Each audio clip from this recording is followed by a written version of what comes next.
ಜೈ ಹಿಂದ್. ನಾನು ನಿಮ್ಮೆಲ್ಲರ ಮೆಚ್ಚಿನ ಸೈನಿಕ ಅಕಾಡೆಮಿ ಮೈಸೂರಿನ ಸಂಸ್ಥಾಪಕ ಮತ್ತು ex black and commando Shridhar CM. ಸ್ನೇಹಿತರೆ, ಇದೊಂದು ವಿಶೇಷ ವಿಡಿಯೋ ನಿಮಗಾಗಿ.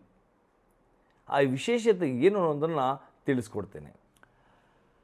ಅಗ್ನಿಪಥ್ ಸ್ಕೀಮ್ನ ಅಗ್ನಿವೀರಿಗಿರುವ ಕನ್ಫ್ಯೂಷನ್. ಸ್ನೇಹಿತರೆ, ಈ ವಿಡಿಯೋನಲ್ಲಿ ಲೆಫ್ಟಿನೆಂಟ್ ಜನರಲ್ ಅನಿಲ್ ಪುರ್ ಸಾಹೇಬರು 6 ಪಾಯಿಂಟ್ಗಳನ್ನ ಮುಖ್ಯವಾಗಿ ತಿಳಿಸ್ಕೊಡ್ಲಿಕ್ಕೆ, ವಿಶೇಷವಾಗಿ ಯೂಸ್ಗೆ ತಿಳಿಸ್ಕೊಡ್ಲಿಕ್ಕೆ, ವಿಶೇಷವಾಗಿ ಸೇನೆಗೆ ಸೇರಲು ಬಯಸ್ತಿರುವಂಥ ಯುವಕರಿಗೆ ತಿಳಿಸ್ಕೊಡ್ಲಿಕ್ಕೆ ಪ್ರಯತ್ನ ಮಾಡಿದ್ದಾರೆ. ಅವರು ಹಿಂದಿ ಲ್ಯಾಂಗ್ವೇಜ್ನಲ್ಲಿ ಹೇಳಿದ್ದಾರೆ. ನಾನು ಕನ್ನಡದಲ್ಲಿ ನಿಮಗೆ ಟ್ರಾನ್ಸ್ಲೇಟ್ ಮಾಡ್ತಾ ಹೋಗ್ತೀನಿ. ತುಂಬ ಬಹುಮುಖ್ಯವಾದಂಥದ್ದು ಇದರಲ್ಲಿ ಈ ಪಾಯಿಂಟ್ಸ್ಗಳಲ್ಲಿ ಕವರ್ ಮಾಡಿದ್ದಾರೆ. ಮೊದಲನೇ ಪಾಯಿಂಟ್ಸ್ ಅವ್ರದ್ದು ಏನು ಅನ್ನೋದನ್ನು ನೋಡೋಣ. भारतीय सेना की फाउंडेशन है discipline, no space for no arson. Anger आप खुशी से दिखाइए, कोई प्रॉब्लम नहीं है, वार्तालाप करिए, कोई प्रॉब्लम नहीं. But arson, vandalism, no space, just no space. हर एक इंडिविजुअल जो हमारे साथ अग्निवीर स्कीम में जुड़ना चाहता है वो अपना सर्टिफिकेट देगा, प्लेज करेगा कि उसने ना तो किसी प्रोटेस्ट में हिस्सा लिया है, ना ही किसी तोड़फोड़ में हिस्सा लिया है. ये प्रावधान करा गया है. एंड आप सबको मालूम है आजकल कहीं पे भी फोटो खींचेगी और वो आधार कार्ड के साथ जुड़ेगी. Police verification is 100%. कोई नहीं आ सकता फौज में विदाउट पुलिस वेरिफिकेशन. ಸ್ನೇಹಿತರೆ, ಜನರಲ್ ಸಾಹೇಬರು ಹೇಳಿದ ಮಾತನ್ನ ಕೇಳಿದ್ದೀರಿ. ನಾನು ಇದನ್ನು ನಿಮಗೆ ಕನ್ನಡದಲ್ಲಿ ತಿಳಿಸ್ತಾ ಹೋಗ್ತೀನಿ. ಕ್ಲಿಯರ್ಲಿ ಹೇಳಿದ್ದಾರೆ, ಇಂಡಿಯನ್ ಆರ್ಮಿ ಸೈನಿಕರು ಅಂತಂದರೆ ಡಿಸಿಪ್ಲಿನ್. ನಮ್ಗೆ ಬೇಕಿರೋದು ಡಿಸಿಪ್ಲಿನ್ ಇರುವಂಥ ಯುವಕರು, ಭಾವಿ ಸೈನಿಕರು ಸೇನೆಗೆ ಬರಬೇಕು ಅನ್ನೋ ಉದ್ದೇಶದಿಂದ ಹೇಳ್ತಾ ಇದ್ದಾರೆ. ಯಾರ್ಯಾರು ಪ್ರೊಟೆಸ್ಟ್ ಮತ್ತು ರೋಡ್ನಲ್ಲಿ ನಿಂತ್ಕೊಂಡು ಜಗಳ, ಸರ್ಕಾರಿಯ ಪ್ರಾಪರ್ಟಿನ ಲಾಸ್ ಮಾಡಲಿಕ್ಕೆ ಪ್ರಯತ್ನ ಮಾಡಿದ್ದಾರೆ, ಲಾಸ್ ಮಾಡಿದ್ದಾರೆ, ಬೆಂಕಿಯಲ್ಲಿ ಹಚ್ಚಿದ್ದಾರೆ, ಸಾರ್ವಜನಿಕರಿಗೆ ಹಿಂಸೆ ಕೊಟ್ಟಿದ್ದಾರೆ, ಅಂಥವ್ರಿಗೆ ಸೇನೆಯಲ್ಲಿ ಅವಕಾಶ ಇಲ್ಲ. ಈ ಅಗ್ನಿಪಥ್ ಸ್ಕೀಮ್ನಲ್ಲಿ ಅಗ್ನಿವೀರರಾಗಲಿಕ್ಕೆ ಅರ್ಹರಿಲ್ಲ, ಅವರನ್ನು ನಾವು ತಗೊಳ್ಳೋದಿಲ್ಲ ಅಂತ ಹೇಳಿದ್ದಾರೆ. ಅಗ್ನಿಪಥ್ ಸ್ಕೀಮ್ಗೆ ಬರೋದು ಮುಂಚೆ ಅವರು ಒಂದು ಸರ್ಟಿಫಿಕೇಟ್ ಕೊಡಬೇಕು, ಪ್ಲೆಜ್ ಮಾಡಬೇಕು. ನಾನು ಯಾವುದೇ ಪ್ರೊಟೆಸ್ಟಲ್ಲಿ ಇರಲಿಲ್ಲ, ಯಾವುದೇ ರೀತಿ ನಾನು ಗಲಾಟಿನಲ್ಲಿ ಸೇರಿರಲಿಲ್ಲ ಅನ್ನೋದನ್ನು ಒಂದು ಪ್ಲೆಜ್ ಸರ್ಟಿಫಿಕೇಟ್ ಕೊಡಬೇಕಾಗ್ತದೆ. ಜೊತೆಗೆ ಹೇಳಿದ್ದಾರೆ, ಪೊಲೀಸ್ ವೆರಿಫಿಕೇಷನ್ 100%. ಪೊಲೀಸ್ ವೆರಿಫಿಕೇಷನ್ಲಿ ಯಾವುದೇ ರೀತಿ FIR ಆಗಿರಬಾರ್ದು. ಅಂಥವ್ರಿಗೆ ಮಾತ್ರ ಈ ಅಗ್ನಿಪಥ್ ಸ್ಕೀಮ್ನಲ್ಲಿ ಅವಕಾಶ ಕೊಡ್ತೀವಿ ಅನ್ನೋದನ್ನು ಹೇಳ್ಕೊಂಡಿದ್ದಾರೆ. Roll back of the scheme. No. And why should it be rolled back? It is the only progressive step to make the country young. Why is it being made young? We are tinkering with देश की रक्षा. There is no space. एक ही सिर्फ है देश की रक्षा करने के लिए. और देश की रक्षा करने के लिए मैं आपको एग्जांपल देता हूं. पता है कितनी कैजुअलिटीज आती हैं just for health purposes from high altitude areas. आप पढ़िएगा, ओके, तो तब आपको पता चलेगा यंग क्यों जरूरी है, ओके, एंड क्या जरूरत है उसकी. ಸ್ನೇಹಿತರೆ, ಜನರಲ್ ಸಾಹೇಬರ 2ನೇ ಪಾಯಿಂಟ್ ನೀವು ಕೇಳಿದ್ದೀರಾ. ಅವ್ರು ಹೇಳ್ತಿದ್ದಾರೆ, ಈ ಸ್ಕೀಮ್ನ ಮುಖ್ಯ ಉದ್ದೇಶ ನಮ್ಮ ದೇಶದಲ್ಲಿ, ನಮ್ಮ ಸೇನೆಯಲ್ಲಿ ಯೂಸ್ ಅವಶ್ಯಕತೆ ಇದೆ. ಅದಕ್ಕೋಸ್ಕರ ಈ ಸ್ಕೀಮ್ನ ನಾವು ಅಳವಡಿಸ್ತಾ ಇದ್ದೀವಿ. ಇದರಿಂದ ನಮ್ಮ ಸೇನೆಯ ಶಕ್ತಿ ಹೆಚ್ಚಾಗುತ್ತೆ. ನಿಮ್ಗೆ ಗೊತ್ತಾ, ಆಲ್ಟಿಟ್ಯೂಡ್ ಏರಿಯಾದಲ್ಲಿ ಎಷ್ಟು ಸೋಲ್ಜರ್ಸ್ಗಳು ಕ್ಯಾಸುಲಿಟಿ ಆಗ್ತಾರೆ ಅಂತೇಳಿ? ಯಾಕೆಂದರೆ ಅವರಿಗೆ ವಯಸ್ಸಾದಾಗ ಅಂಥ ವ್ಯವಸ್ಥೆಯಲ್ಲಿ ಇರಲಿಕ್ಕೆ ಕಷ್ಟ ಆಗ್ತದೆ. ಯಂಗ್ ಬ್ಲಡ್ ಉದಾಹರಣೆಗಾಗಿರುವಂಥ COVID-19 ಆಲ್ಮೋಸ್ಟ್ ವಯಸ್ಸಾದವರಿಗೆ ಮೊದಲು ಅಟ್ಯಾಕ್ ಮಾಡಿತ್ತು. ಶಾರೀರಿಕ ಶಕ್ತಿ ಕುಂತ ಹೋಗ್ತದೆ. ಆದರೆ ಯೂಸ್ಗೆ ಇದ್ದಷ್ಟು ನಮ್ಮ ಶಕ್ತಿ ಹೆಚ್ಚಾಗ್ತದೆ, ಕ್ಯಾಸುಲಿಟೀಸ್ ಕಡಿಮೆ ಆಗುತ್ತೆ ಅನ್ನೋದನ್ನು ಹೇಳ್ಕೊಳ್ತಾ ಇದ್ದಾರೆ. इंटेक 50,000 से 60,000. 50,000 60,000 के बाद क्या होगा? ये इंटेक 90,000 से लेके 1.25 लाख होगी. So it is not 46,000. ये हमने क्यों करा है? इसलिए करा है स्टार्ट स्मॉल, स्टार्ट मीडियम. क्यों? सो दैट हमें भी इस स्कीम को चलाने के बाद सीखने को मिले कि इसमें दिक्कतें क्या है. हमें इंफ्रास्ट्रक्चर जो है ट्रेनिंग के लिए उसको बढ़ाना पड़ेगा. ಸ್ನೇಹಿತರೆ, ಜನರಲ್ ಸಾಹೇಬರ 3ನೇ ಪಾಯಿಂಟ್ ಕನ್ಫ್ಯೂಷನ್ ಇದೆ. 1 ರಿಂದ 1.5 ಲಕ್ಷಷ್ಟು ವೇಕೆನ್ಸೀಸ್ ಖಾಲಿ ಇದೆ ಇಂಡಿಯನ್ ಆರ್ಮಿನಲ್ಲಿ. ಆದರೆ 46,000 ಮಾತ್ರ ಯಾಕೆ ಅನ್ನೋದ್ರ ಬಗ್ಗೆ ಹೇಳ್ತಾ ಇದ್ದಾರೆ. ಮೊದಲು ಸ್ಮಾಲ್ ಸ್ಟೆಪ್, ಆಮೇಲೆ ಮೀಡಿಯಮ್, ಈ ಥರ ಅವ್ರು ಹೇಳ್ತಿದ್ದಾರೆ. ಮೊದಲು 50 to 60,000 ಅಂದರೆ 46,000 ಸ್ಟಾರ್ಟ್ ಮಾಡ್ತಾ ಇದ್ದೀವಿ, ಆಮೇಲೆ 90,000 ಆಗ್ತಾರೆ. ನೆಕ್ಸ್ಟ್ 1.25 ಲ್ಯಾಕ್ ತನಕ ನಾವು ಇನ್ಫ್ರಾಸ್ಟ್ರಕ್ಚರ್ನಲ್ಲಿ ಟ್ರೈನಿಂಗ್ ಕೊಡಲಿಕ್ಕೆ ನಾವು ತಯಾರು ಮಾಡ್ಕೊಳ್ತಾ ಇದ್ದೀವಿ. ಇವಾಗಿನ ಪರಿಸ್ಥಿತಿಯಲ್ಲಿ ಇಂಡಿಯನ್ ಆರ್ಮಿನ ರಿಕ್ರೂಟರ್ ಸೆಂಟರ್ನಲ್ಲಿ ಇಷ್ಟೊಂದು ವ್ಯವಸ್ಥೆಗಳಿಲ್ಲ.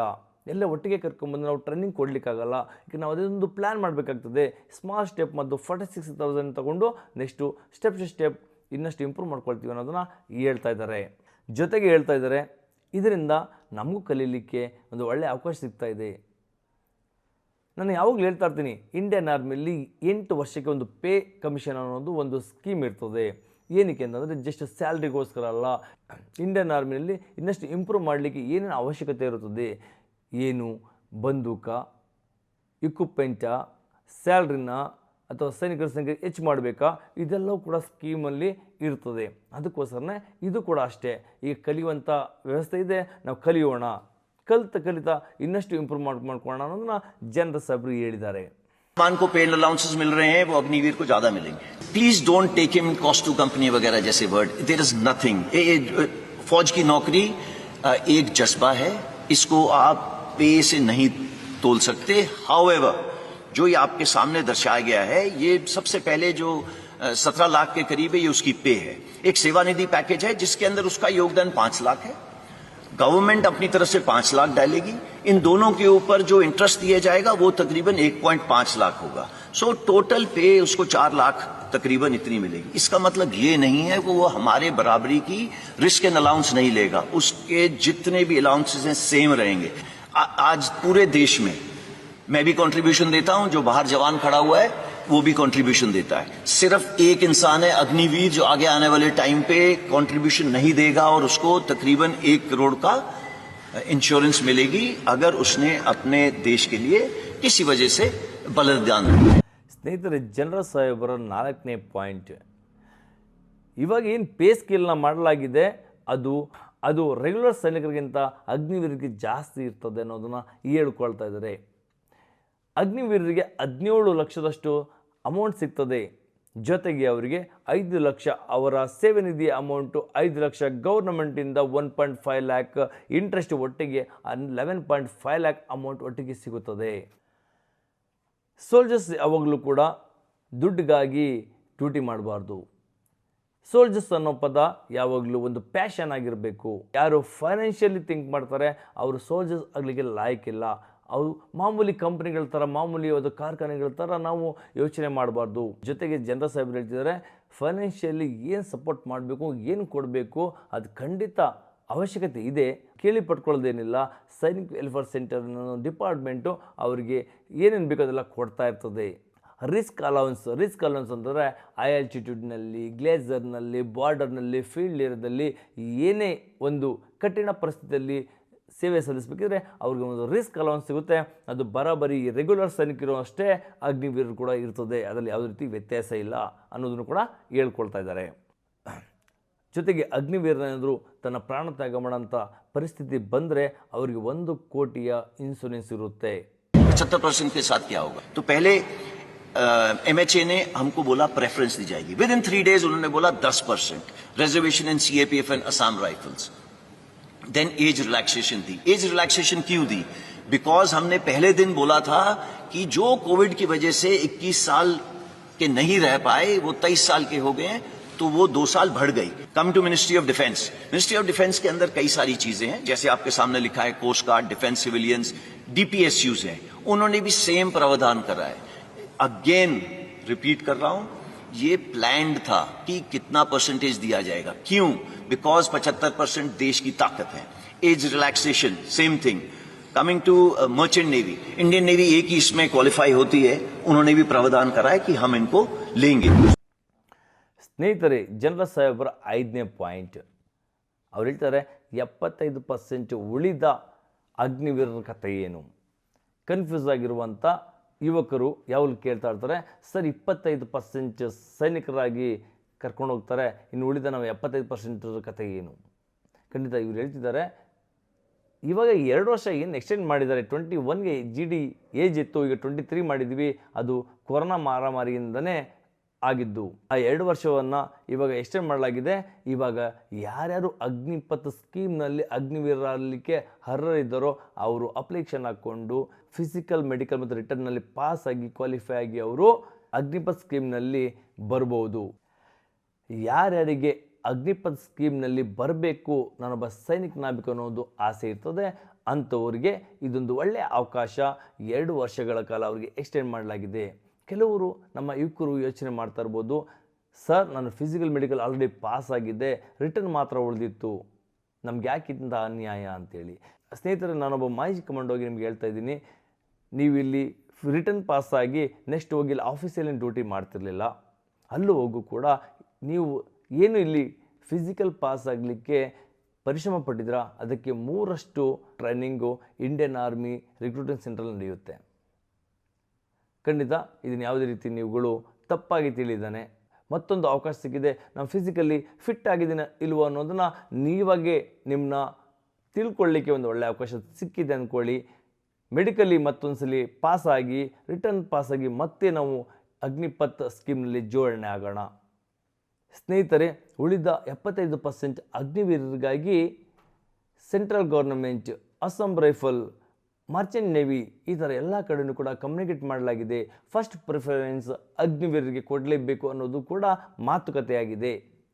CAPF ಅಂದರೆ ಸೆಂಟ್ರಲ್ ಆರ್ಮಿಡ್ ಪೊಲೀಸ್ ಫೋರ್ಸಲ್ಲಿ ಫಸ್ಟ್ ಪ್ರಿಫರೆನ್ಸ್ ಅಗ್ನಿವೀರರಿಗಾಗಿ ಕೊಡಲಾಗ್ತದೆ ಅನ್ನೋದನ್ನು ಕೂಡ ತಿಳಿಸ್ತಾ ಇದ್ದಾರೆ. ಸ್ನೇಹಿತರೆ, ಜೊತೆಗೆ ಹೇಳ್ತಾ ಇದ್ದಾರೆ ಜನರಲ್ ಸಾಹೇಬರು, ಯಾರು 70% ಅಗ್ನಿವೀರರುಗಳು ಸೊಸೈಟಿಗೆ ಹಿಂದಿರುಗ್ತಾರೆ ಅಂಥವರು ನಮ್ಮ ದೇಶದ ಒಂದು ದೊಡ್ಡ ಶಕ್ತಿ. ಈ ಅಗ್ನಿವೀರರು 4 ವರ್ಷಗಳ ಕಾಲ ಸೇನೆಯಲ್ಲಿ ತರಬೇತಿ ಪಡ್ಕೊಂಡು ಸ್ಕಿಲ್ಡ್ ಸೋಲ್ಜರ್ ಆಗಿರ್ತಾರೆ, ಡಿಸಿಪ್ಲಿನ್ ಇರ್ತದೆ. ಇಂತಹ ಅಗ್ನಿವೀರರು ಸೊಸೈಟಿನಲ್ಲಿ ಬೆರೆತ್ಕೊಂಡ್ರೆ ನಮ್ಮ ದೇಶದ ಶಕ್ತಿ ಹೆಚ್ಚಾಗ್ತದೆ ಅನ್ನೋದನ್ನು ಕೂಡ ಹೇಳ್ಕೊಳ್ತಾ ಇದ್ದಾರೆ. सबसे जरूरी चीज है ministry of skill development and entrepreneurship and plus ministry of higher education. इन्होंने बोला मैं 12वीं क्लास करवा के दूंगा आपको, और इसका मतलब है कि they will get a proper skill certificate which will be governed, not that मैं जो अपने लेटर पैड पे साइन करके देता हूं to whom ever it may concern. No, it is a proper government of India certificate जो recognise करा जाएगा जब आप बाहर जाएंगे. देन उसे diploma oblique degree, that is the 4th bullet programme for 12th pass, इसका पे काम चल रहा है. ओके, 4-5 महीने में ये भी तैयार हो जाएगा. इसमें कोई रॉकेट साइंस नहीं. ಲಾಸ್ಟ್ 6ನೇ ಪಾಯಿಂಟ್ ಜನರಲ್ ಸಾಹೇಬರು ಹೇಳ್ತಿದ್ದಾರೆ, ಬಹುಮುಖ್ಯವಾದಂಥದ್ದು ಮಿನಿಸ್ಟ್ರಿ ಆಫ್ ಸ್ಕಿಲ್ ಡೆವಲಪ್ಮೆಂಟ್. ಏನು ನಮ್ಮ ಯೂಸ್ಗಳಿಗೆ 10th ಪಾಸಾಗಿ ಅವರು ಸೇನೆಗೆ ಅಗ್ನಿಪಥ್ ಸ್ಕೀಮ್ನಲ್ಲಿ ಜಾಯ್ನ್ ಆಗಿರ್ತಾರೆ, ಅಂಥವ್ರಿಗೆ PUC ಅಂದರೆ 10+2 ಪಾಸ್ ಮಾಡ್ಕೊಳ್ಳಿಕ್ಕೆ ಅವಕಾಶಗಳು ಸಿಕ್ಕಿರಲ್ಲ, ಅವರಿಗೆ 12th ಸರ್ಟಿಫಿಕೇಟ್ ಸಿಗ್ತದೆ. ಜೊತೆಗೆ ಡಿಗ್ರಿಯೂ ಕೂಡ, ಡಿಪ್ಲೊಮೊ ಡಿಗ್ರಿಯೂ ಕೂಡ ಮಾತುಕತೆ ನಡೀತಾ ಇದೆ, ಅದು ಕೂಡ ಕೆಲಸ ಆಗ್ತದೆ. ಸಾಧ್ಯವಾದರೆ ಅವರಿಗೆ ಡಿಗ್ರಿ ಡಿಪ್ಲೊಮೊ ಸರ್ಟಿಫಿಕೇಟ್ ಕೊಡಲಿಕ್ಕೂ ಕೂಡ ವ್ಯವಸ್ಥೆಗಳು ನಡೀತಾ ಇದೆ. ಜೊತೆಗೆ ಸ್ಕಿಲ್ ಸರ್ಟಿಫಿಕೇಟು, ಈ ಸ್ಕಿಲ್ ಸರ್ಟಿಫಿಕೇಟ್ ಏನಿದೆ, ಏನು ನಾರ್ಮಲಾಗಿ ಮಾಮೂಲಿಯಾಗಿ ಯಾರೂ ಆಫೀಸರು ಸೈನ್ ಮಾಡಿ ಸರ್ಟಿಫಿಕೇಟ್ ಕೊಡಲ್ಲ. ಇದಕ್ಕೆ ಪ್ರಾಪರಾಗಿ ಗೌರ್ನಮೆಂಟ್ ಸೀಲ್ ಹೊಡೆದು ಇದು ವ್ಯಾಲಿಡ್ ಇದೆ, ಎಲ್ಲೋದ್ರೂ ಕೂಡ ಇದನ್ನ ಹತ್ರ ಸ್ಕಿಲ್ ಇದೆ, ಡಿಸಿಪ್ಲಿನ್ ಇದೆ ಅನ್ನೋದನ್ನು ಒಂದು ಸರ್ಟಿಫಿಕೇಟ್ ಪ್ರಾಪರಾಗಿ ಕೊಡ್ತಾರೆ. ಅದು ಯಾವುದೇ ಒಂದು ಕಾರ್ಖಾನೆ ಪ್ರೈವೇಟಲ್ಲೂ ಕೆಲಸ ಮಾಡಲಿಕ್ಕೆ ನಿಮಗೆ ಅನುಕೂಲ ಆಗ್ತದೆ ಅನ್ನೋದನ್ನು ಕೂಡ ಕಂಪ್ಲೀಟ್ಲಿ ಮಾಹಿತಿಗಳನ್ನ ತಿಳಿಸ್ಕೊಡ್ತಾ ಇದ್ದಾರೆ. ಸ್ನೇಹಿತರೆ, ಈ 6 ಪಾಯಿಂಟ್ಗಳನ್ನ ನೀವು ಕೇಳ್ಕೊಂಡಿದ್ದೀರಾ, ಬಹುಮುಖ್ಯವಾದದ್ದು. ಅಕಸ್ಮಾತ್ ಯಾರ್ಯಾರು ಅಗ್ನಿಪಥ್ ಸ್ಕೀಮ್ನಲ್ಲಿ ಅಗ್ನಿವೀರರಾಗಲಿಕ್ಕೆ ಇಷ್ಟಪಡ್ತಾರೆ ಅಂಥವ್ರಿಗೆ ಈ ಅಗ್ನಿಪಥ್ ಸ್ಕೀಮ್ನಲ್ಲಿ ಸಿಗುವಂಥ ಸೌಲಭ್ಯಗಳನ್ನ ಪೂರ್ತಿ ಹೇಳ್ಕೊಂಡಿದ್ದಾರೆ. ಸ್ನೇಹಿತರೆ, ಯಾರ್ಯಾರಿಗೆ ರಾಷ್ಟ್ರ ಪ್ರೇಮ ಇದೆ, ಸೇನೆ ಮೇಲೆ ಅಭಿಮಾನ ಇದೆ, ಸೇನೆಯಲ್ಲಿ ಹೋಗಿ ನಾನು ಸೇವೆ ಸಲ್ಲಿಸಬೇಕು ಅನ್ನೋ ಒಂದು ಪ್ಯಾಷನ್ ಇರುತ್ತೆ, ಅಂಥವರಿಗೆ ಮಾತ್ರ ಯಾವುದೇ ರೀತಿ ಡೌಟ್ ಇರಲ್ಲ. 4 ವರ್ಷ ಆದ್ರೂ 1 ವರ್ಷ ಆದೇನು ಅವಕಾಶ ಸಿಗ್ತಾ ಇದೆಯಲ್ಲ, ನಾನು ಹೋಗಿ ಸೇವೆ ಸಲ್ಲಿಸ್ತೀನಿ, ನಾನು ಕೂಡ ಯೂನಿಫಾರ್ಮ್ ಹಾಕ್ಕೊಳ್ತೀನಿ, ನಾನು ಬಂದಕ್ಕೆ ಇಟ್ಕೊಳ್ತೀನಿ, ಇಕ್ವಿಪ್ಮೆಂಟ್ನ ಹಾಕ್ಕೊಳ್ತೀನಿ, ಸೈನಿಕರಂತೆ ಬಾರ್ಡ್ರಲ್ಲಿ ಹೋಗಿ ನಿಂತ್ಕೊಂಡು ಹುಲಿ ಥರ ಡ್ಯೂಟಿ ಮಾಡ್ತೀನಿ ಅನ್ನೋದು ಗತ್ತಿರುತ್ತೆ. ಯಾರ್ಯಾರು ಫೈನಾನ್ಷಿಯಲ್ ಥಿಂಕ್ ಮಾಡ್ತಿದ್ದಾರೆ, ಆ ತಪ್ಪು ಅಂತ ನಾನು ಖಂಡಿತ ಹೇಳ್ತಾ ಇಲ್ಲ. ಫೈನಾನ್ಷಿಯಲ್ ಪವರ್ ತುಂಬ ಅವಶ್ಯಕತೆ ಇದೆ, ನೀಡಿದೆ. ಅದಿಲ್ಲದೇ ಯಾರೂ ಕೂಡ ಜೀವನ ಮಾಡೋಕ್ಕಾಗಲ್ಲ, ಖಂಡಿತ ಅವಶ್ಯಕತೆ ಇದೆ. ಆದರೆ ಅದಕ್ಕೋಸ್ಕರನೇ ಸರ್ಕಾರ ಜೊತೆಗೆ ಸೇನೆ ಸರಿಯಾದ ರೀತಿ ಪ್ಲ್ಯಾನ್ ಮಾಡುತ್ತೆ. ಇದಕ್ಕೆ ಸೈನಿಕ್ ವೆಲ್ಫೇರ್ ಸೆಂಟರ್ ಅಂತೇಳಿ ವಿಶೇಷವಾಗಿ ಒಂದು ಡಿಪಾರ್ಟ್ಮೆಂಟ್ ಇರುತ್ತೆ. ಆ ಡಿಪಾರ್ಟ್ಮೆಂಟು ಎಲ್ಲ ಸೈನಿಕರಿಗೆ ಬೇಕಾದಂಥ ಸೌಲಭ್ಯಗಳನ್ನ ಒದಗಿಸ್ತಾ ಇರುತ್ತೆ. ನಮ್ಮ ಕೆಲಸ ಪ್ರಾಮಾಣಿಕವಾಗಿ ಕರ್ತವ್ಯವನ್ನು ನಿಷ್ಠೆಯಿಂದ ಸಲ್ಲಿಸೋದು ಅಷ್ಟೇ. ಸ್ನೇಹಿತರೆ, ನಾನು ನಂಬಿರ್ತೀನಿ, ಯಾರು ಕೂಡ ಎದೆಗುಂದಬೇಡಿ. ಯಾರ್ಯಾರು ಫಿಸಿಕಲ್ ಮೆಡಿಕಲ್ ಪಾಸ್ಗೆ ರಿಟರ್ನಿಗೆ ವೆಯ್ಟ್ ಮಾಡ್ತಾಯಿದ್ರಿ ಅಂಥವ್ರಿಗೆ ಲಾಸ್ ಆಗಿದೆ. ಲಾಸ್ ಅಲ್ಲ, ಮತ್ತೊಂದು ಅವಕಾಶ, ತನ್ನ ಸಾಮರ್ಥ್ಯವನ್ನು ತೋರಿಸ್ಲಿಕ್ಕೆ ಒಂದು ಒಳ್ಳೆಯ ಅವಕಾಶ ಸಿಕ್ಕಿದೆ ಅಂತ ಹೇಳ್ತಾ, ಮತ್ತು ಇನ್ನು ಕೆಲವೇ ದಿನಗಳಲ್ಲಿ ಆನ್ಲೈನ್ ಅಪ್ಲಿಕೇಶನ್ ಬಿಡ್ತಾ ಇದ್ದಾರೆ. ಅಪ್ಲಿಕೇಶನ್ ಹಾಕ್ಕೊಳ್ಳಿ. ಅಪ್ಲಿಕೇಶನ್ ಹಾಕ್ಕೊಂಡು ಇನ್ನು ಕೆಲವೇ ತಿಂಗಳಲ್ಲಿ, ಇನ್ನು 2 ರಿಂದ 3 ತಿಂಗಳೊಳಗಡೆ ಫಿಸಿಕಲ್ ಟೆಸ್ಟ್ ಆಗೇ ಆಗುತ್ತೆ. ರ್ಯಾಲಿ ಕಂಡಕ್ಟ್ ಮಾಡ್ತಾರೆ. ಆ ಸಮಯದಲ್ಲಿ ತಯಾರಾಗಿ ತನ್ನ ಸಾಮರ್ಥ್ಯವನ್ನು ತೋರಿಸಿ ಅಲ್ಲಿಂದ ಮೆಡಿಕಲ್ ಪಾಸಾಗಿ ಮತ್ತೆ ರಿಟರ್ನ್ ಎಕ್ಸಾಮ್ ಕೂತು ರಿಟರ್ನ್ ಎಕ್ಸಾಮಲ್ಲಿ ಪಾಸಾಗಿ ಸೇನೆಯಲ್ಲಿ ಹೋಗಿ ಮತ್ತೆ ಅಲ್ಲಿ ನೀವು ಹೇಳಿ, ನಾನು 1 ಸಾರಿ ಅಲ್ಲ 2 ಸಾರಿ ಪಾಸಾಗಿದ್ದೀನಿ. ಒಂದು ಕೊರೋನಾ ಟೈಮಲ್ಲಿ ಫಿಸಿಕಲ್ ಮೆಡಿಕಲ್ ಪಾಸಾಗಿ ರಿಟರ್ನ್ ವೇಟ್ ಮಾಡ್ತಾಯಿದ್ದೆ, ಆವಾಗಲೂ ನಾನು ಪಾಸಾಗಿದ್ದೆ. ಮತ್ತೊಮ್ಮೆ ನನ್ನ ಸಾಮರ್ಥ್ಯನ ಚೆಕ್ ಮಾಡಲಿಕ್ಕೆ ಅವಕಾಶ ಸಿಕ್ತು, ಅದರಲ್ಲೂ ಕೂಡ ನಾನು ಪಾಸಾಗಿ 2ನೇ ಬಾರಿ ನಾನು ಇಂಡಿಯನ್ ಆರ್ಮಿನಲ್ಲಿ ಬಂದಿದ್ದೀನಿ ಅನ್ನೋದನ್ನು ತನ್ನದೇ ಅನ್ನೋ ಸಾಮರ್ಥ್ಯನ ಹಂಚ್ಕೊಬೋದು. ನಂಬಿರ್ತೀನಿ, ನಮ್ಮ ಯೂಟ್ಯೂಬ್ ಚಾನಲ್ ಅಂದರೆ ಸೈನಿಕ ಅಕಾಡೆಮಿ ಮೈಸೂರಿನ ಯೂಟ್ಯೂಬ್ ಚಾನಲ್ ಮುಖಾಂತರ ನಿಮಗೆಲ್ಲ ಅವಶ್ಯಕತೆ ಅನುಕೂಲಕರವಾಗಿರುವಂಥ ಎಲ್ಲ ಮಾಹಿತಿಗಳು ತಿಳಿತಾ ಇದೆ. ಹಾಗಾದರೆ ಬನ್ನಿ ಸ್ನೇಹಿತರೆ, ನಮ್ಮ ಯೂಟ್ಯೂಬ್ ಚಾನಲ್ನ ಸಬ್ಸ್ಕ್ರೈಬ್ ಮಾಡ್ಕೊಳ್ಳಿ, ನಿಮ್ಮ ಸೋಷಿಯಲ್ ಮೀಡಿಯಾಗೆ ಶೇರ್ ಮಾಡಿ, ಲೈಕ್ ಮಾಡಿ. ಏನಾದರೂ ಮಾತಾಡಬೇಕು ಅನ್ನೋಯ್ತಂದರೆ ಕಾಮೆಂಟ್ಸ್ ಮಾಡಿ, ಇಲ್ಲವಾದರೆ ನನಗೆ ಕಾಲ್ ಮಾಡಿ 9638116177. Thank you.